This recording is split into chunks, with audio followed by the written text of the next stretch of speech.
Welcome back to a series so endgame.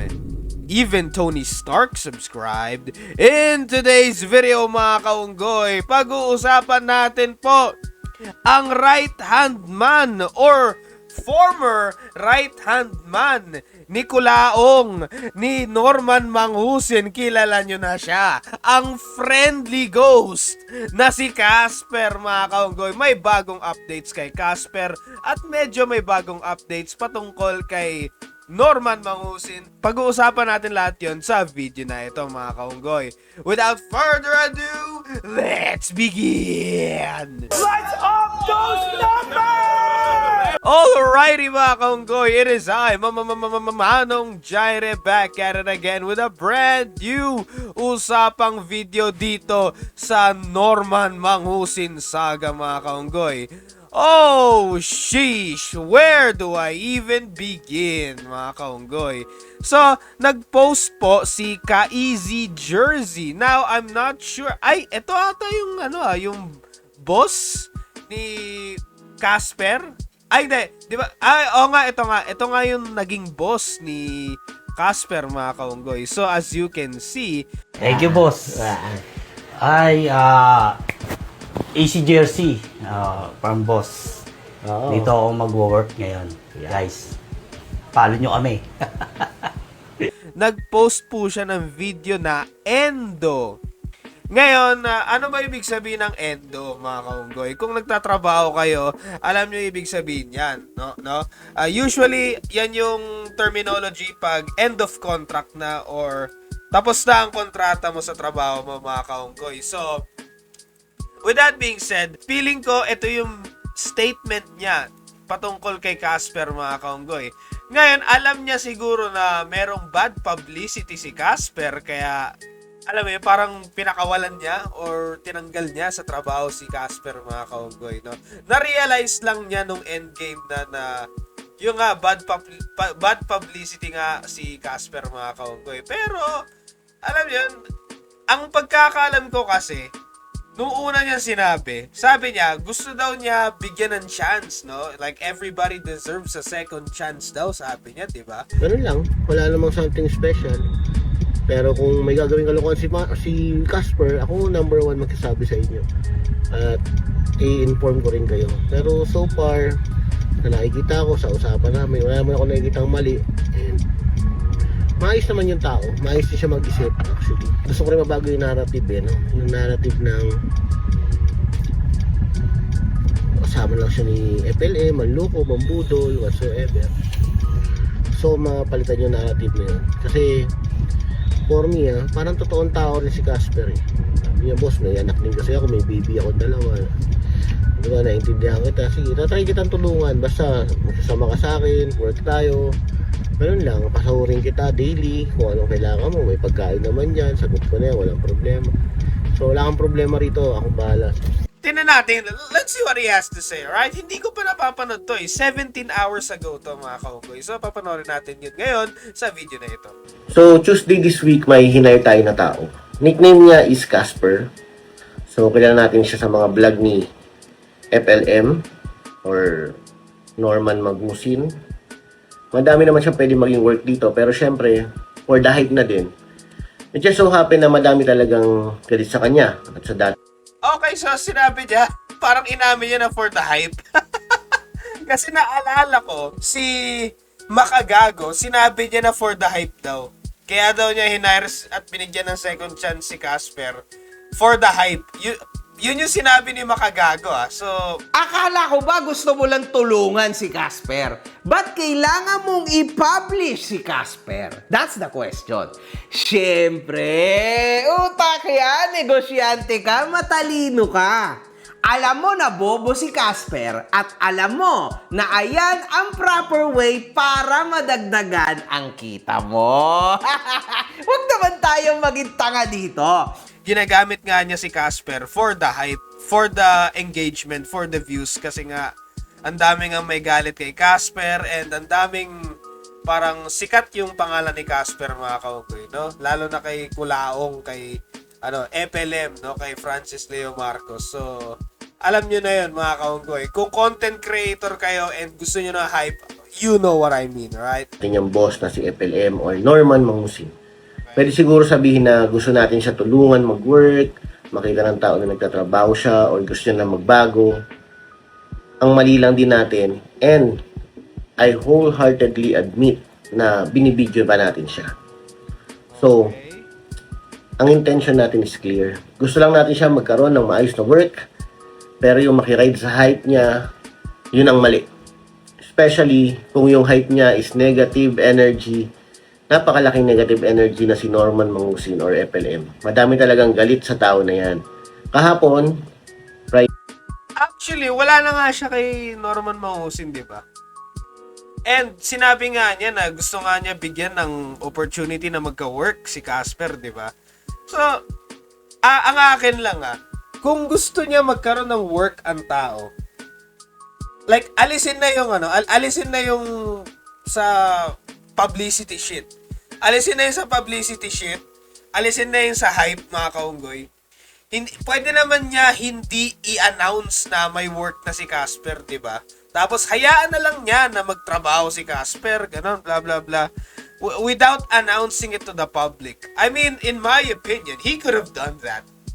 Kung talaga, yung good intention talaga, na gusto niya magkaroon ng trabaho talaga yung tao, pwede niyang hindi i-announce sa tao na, oh, lahat na tingnan nyo, may work na si Casper, ganito, ganyan.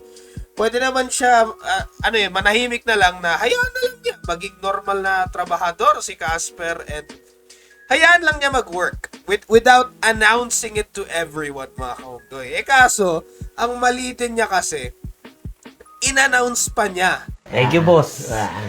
Hi, AC Jersey, from boss. Oo. Dito ako mag-work ngayon. In-announce pa niya sa buong social media na lahat po nandito si Casper. Oh, may bago na siyang work, magbabagong buhay na siya, blah blah blah. Para sa akin, parang yun yung mali niya. Like, what do you expect? Maraming may galit kay Casper. Maraming may galit kay FLM. Connected ata si Casper kay FLM, pero wala na nga siya kay FLM, mga kaunggoy. Pero medyo connected pa rin si Casper kay FLM. So, ang akin lang naman, ayaw pala niya ng negative hype, negative shit, negative publicity. E di sana, hindi na lang niya in-announce na si Casper nagtatrabaho sa kanya. Diba?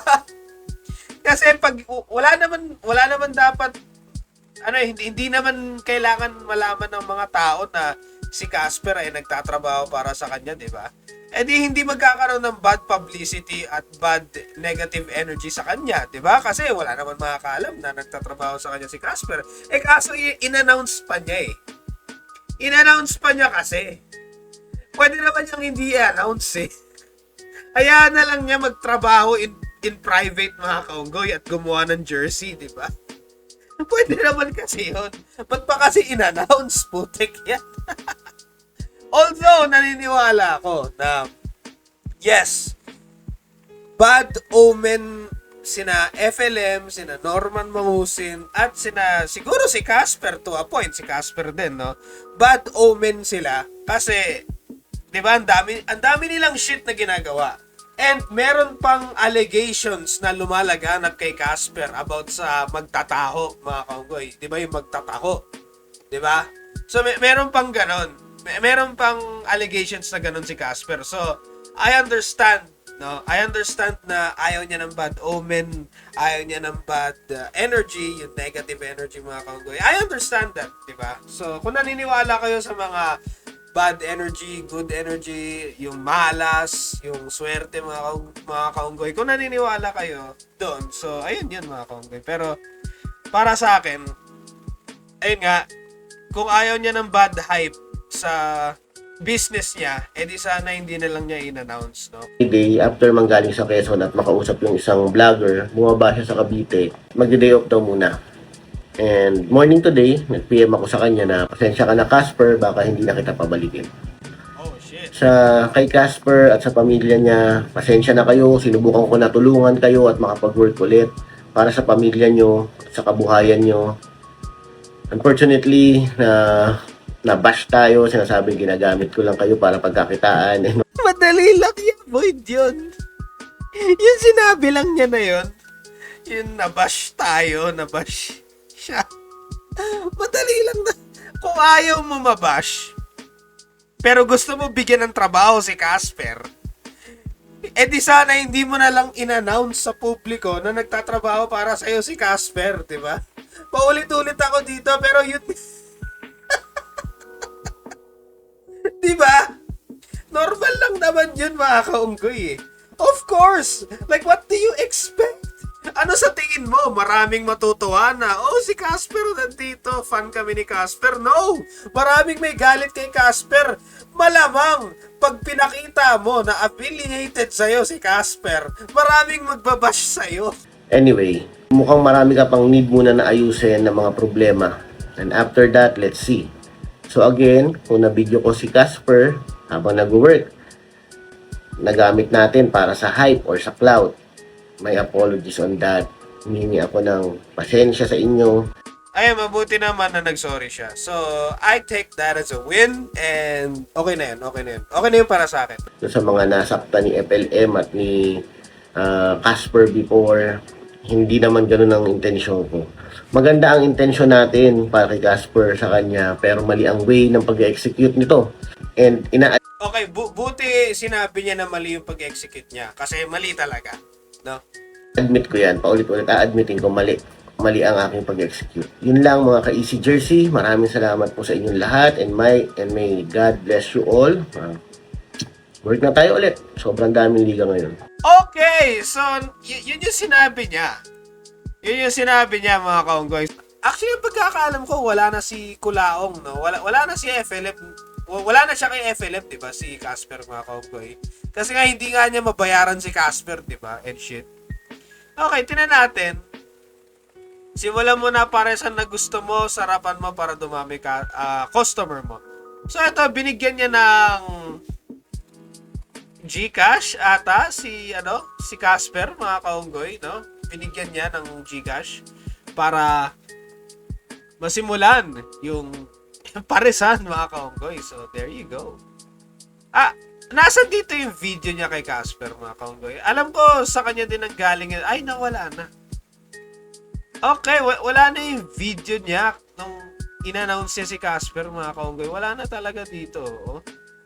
Hindi ko makita kahit saan, no? So, wala na. So, dinilit na niya. Actually, siya ba yung nag-deactivate ng page sa sa video ni Makagago, mga kaunggoy. Okay, ito. So, dito pinakita niya si Casper dito. Hashtag Casper, hashtag friendly ghost, hashtag manang Casper. parang teka lang. Yung mga hashtags, mga kaugay, parang masyadong obvious, masyadong obvious na sinasakyan niya yung hype ni Casper, mga kaugay, para pang dagdag sa views ng ng business niya. So ito siya. Nagtatrabaho naman siya ng matino. So ito, Friends of Food Genius, pinost niya, matapos tanggalin sa trabaho para sa ni Manang Casper, matutupad na sa loob ng BJMP. Oh shit. So apparently, may mga post dito na may mangyayari daw kay Casper, mga kaunggoy. Okay, so ito, another video. Alex Fabella, gusto matulad sa magtataho, kukup-kupin na si Casper. Okay, so 4 minutes to, mga kaunggoy. After umagaw eksena yung bagong boss niya sa interview, sabay tanggal kay Casper. Ay, oo nga pala! In-interview niya pala si Casper, no? So nawala rin sa page, mga kaunggoy. Booking ang plano ni boss, kaya pack up na lang muna, Casper. Wala na nga siya kay Kulaong, nagsinungaling pa kasi yan, tuloy tanggal agad. Ang bilis matunaw ng yelo, mga kaunggoy. Hindi pa umiinit sa trabaho si Bakta agad. Gusto niyang ibahin ang narrative ni Casper, yun pala yung kanya ang may iba. Okay, so yan. Sabi ni Makagago na yung naging boss ni Casper dun sa jersey business ay ginagatasan lang si Casper. Ginagatasan lang si Casper para sa viral shit, para sa hype, mga kaunggoy. Tapos nag-upload ng vlog para ma-expand yung jersey business ng boss, yung dating boss ni Casper, mga kaunggoy. Yun yung sabi ni Makagago. And to that I say, I highly agree with that shit. Kasi nga, nasabi ko na kanina, di ba? Hindi ko na ulitin, mga kaunggoy. Na-explain ko na sa first parts ng video na ito. No? So, yun nga. So, naniniwala talaga ako na ginatasan niya talaga para lang sa hype si Casper.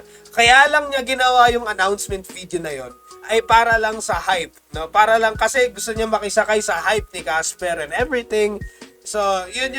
Para lang ma-expand yung jersey business niya, mga kaunggoy. So, okay, let's end this video by looking at this shit. Friends of Food Genius, Alex Fabella gusto matulad sa magtataho, kukup-kupin na si Casper. No? So, papanoorin natin ito ngayon, mga kaunggoy. Let's see what this video has to say. Kausap ko si Casper ka. Hindi naman siya nilaglag ni Casper. Iwas nga si Casper dun sa mga... Kausap ko si Casper kanina, matagal kami nag-usap. Kunin ko na lang siya. Oh! Hindi man nilaglag yan. Okay, so may bagong trabaho naman pala si Casper. No? Kukunin na siya ni Alex Fabella. Okay. Actually, OMG, bakit nadamay na naman ako dito? Inaano ko ba mga to? Kulaong na kulaong to si Panorth. Hayok sa views. Mukhang merong papalit sa trono ni Kulaong. Tingnan natin to. Yung salita lang ni Casper ay iwas na sa masyadong controversial. Saka natakot siya, wala naman siyang kaso. Sabi ko kay Casper, kung may kaso ka, huwag ka matakot tawagan. Wait. Wala siyang kaso. Actually, hindi pa naman siguro kaso. Parang ano pa lang yun eh. Di umano'y, no? So, hindi pa officially kaso yung naririnig natin sa magtataho. Hindi pa siya kaso. So, tingnan natin. Antayin natin. Ano ako, piyasahan ko ikaw kahit magkano yan. Oh! Hanggang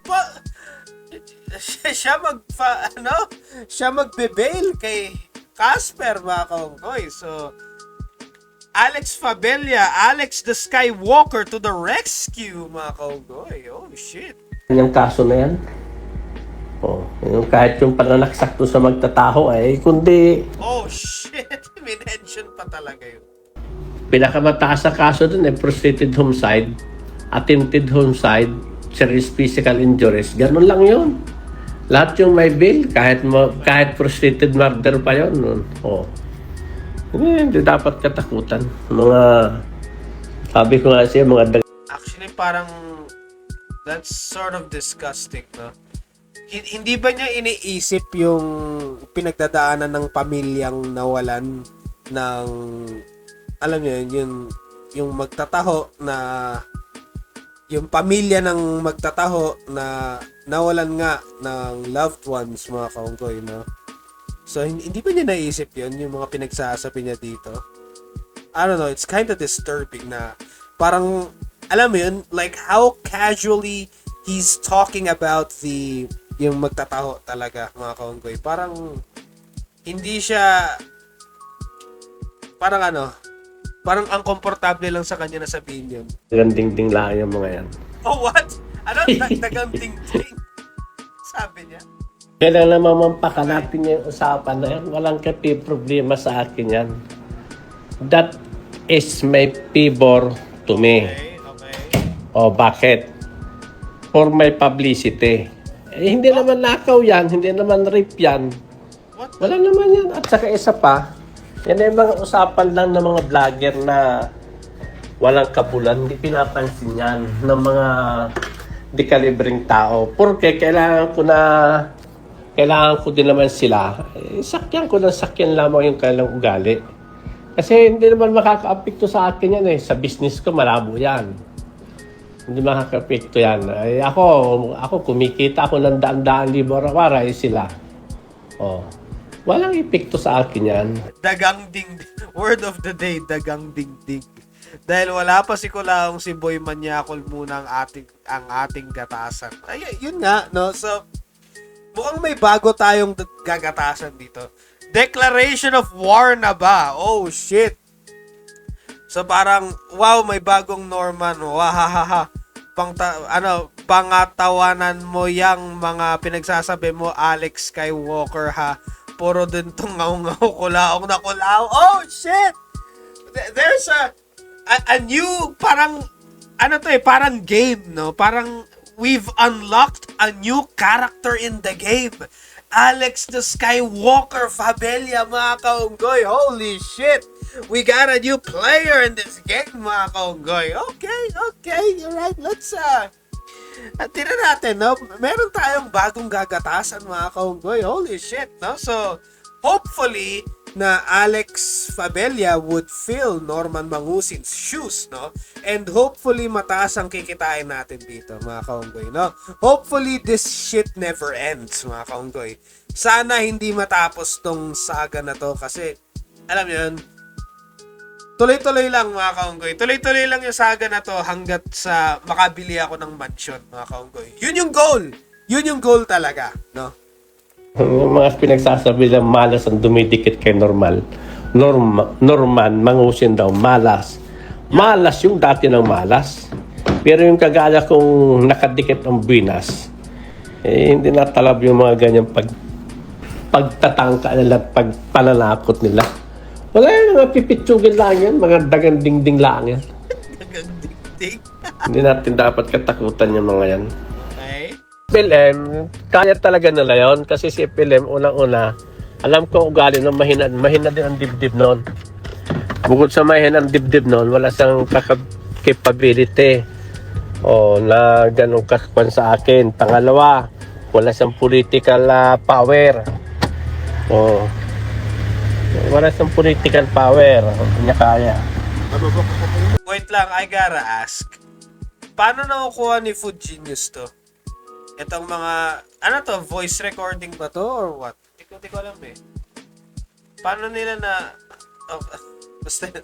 Wala yan si Makagago. Oh shit, yan na yun! Wala yung Minention na niya si Makagago. Now, pinepredict ko na baka mamaya, or today, or while you're watching this video, baka naka-upload na yung video ni Makagago, no? Baka nakagawa na si Makagago na response dito, mga kaunggoy, no? So, antayin natin. mga baser na yan. Kahit si Food Genius, wala yan. Kahit magpisan-pisan yan. Kahit Minention na niya si Makagago at si Food Genius. Holy shit! So, tama yung sinabi dito. Declaration of war. Kaya pala, mga kaunggoy, no? saan pursa yung mga yan. Hindi ko urungan yan. Ayun. Walang demandahan. Sige. Ay, yan yung gusto ko. Yan yung gusto ko. Like, tuloy-tuloy lang yung pambabash sa isa-isa. Tuloy-tuloy lang yung trash talk, mga kaunggoy. Walang demandahan, no? So, yan yung gusto ko makita. Like, yan talaga entertainment, mga kaunggoy. For the hype, for the views. Masaya tayong lahat. Ang buong commentary community, masaya dahil dyan, mga kaunggoy. So, hopefully, sana, tuloy-tuloy lang tong shit, no? So, if I were them, pagpatuloy nyo lang to, mga kaunggoy, no? Pagpatuloy nyo lang to kasi parang magandang entertainment to eh. Bukod sa entertainment sa Senado, mga kaunggoy, no? Ito entertainment din to, no? Dagdag entertainment to. Like, parang ano to eh. This is like a video game, no? Parang video game lang to eh, no? So, pagpatuloy nyo lang to, mga kaunggoy, no? And marami kayong napapasaya na tao. Kahit anong pambabas ang gawin nila, wala lang, hindi ko dinadami ang kanilang mga anak. Okay. Ang kanilang pamilya. Kaya ko ipatris yan. Goods yan, no? Walang damayan ng pamilya. Influencer to influencer lang. Yun lang dapat yung laban, no? Like, wala nang ibang idadamay dapat, no? Dapat ganun eh. Like, common decency na yun eh. Parang yun na dapat yung Geneva Convention ng mga social media beef eh. Pira lang katapat niyan, kaya kong hanapin kung sino yan. Ay, what? Mga tao na. Hindi ko lang ginaganimitan. Kasi, pag may dinimanda ko dyan, madadala yan. Hindi na mag-post yan. Hindi na yan mag-comment. Mawalan ako ng mga viewers. Ayan! Magandang, ano yan? Magandang mindset yan, mga kaunggoy. Magandang mindset yan, no? Basta may nang babash sa inyo, viewer pa rin yun. pera pa rin yun mga kaunggoy. At the end of the day, pag may nambabash sa inyo, views at pera pa rin yun mga kaunggoy. No? Always keep that in mind. Mga pipitsugin lang yan, mga dangandingding lang yan. Puro lahat yan, di ko kalibel. Oh, shit! Wala yan. Hindi natin, yung mga ganyan tao, hindi natin dapat katakutan yan. Okay. May last pa ba? Meron pa ba? Ang haba naman ito. Mga pipitsugin lang yan, madam. Mga dangandingding lang yan. Wala pa sa kalingkingan ko yan. Ay, wow. Kahit yung mga kuha na yan, yan yung nga rin si Erwin Dakings, napakahirap na mahirap din tao yan. Wala yan, mga nasa kalingkingan ko lang yan. Kahit yung yaman ni Makagago, hindi maobra sa akin yan. Wala yan. Okay. So, we've got a new player in town. Alex Fabella has joined the game. He has entered the server, mga kaunggoy. So parang ongoing battle royale to. At bagong pasok si Alex Fabella. Feeling ko, sooner or later, baka this month or next month, may eliminate na sa game si may eliminate na sa Royal Rumble si Norman Mangusin, no? Feeling ko ganun yung mangyayari. Like, may eliminate na sa game si Norman Mangusin, tapos si Casper, tapos sunod, ito naman si Alex Fabella. He has joined the game, joined the server. Hopefully, marami pang players ang lalabas dito sa game na to, sa saga na to, mga kaunggoy. Marami pang characters dito. And ayun lang mga kaunggoy. Hopefully, maging entertaining din to. Hopefully, mas lalong maging entertaining tong saga na to. So, we will not stop. No? We will not stop in the legendary series para makabili tayo ng mansion, mga kaunggoy. Alright? And that's the bottom line because Manong Jairus said so. I gotta head out.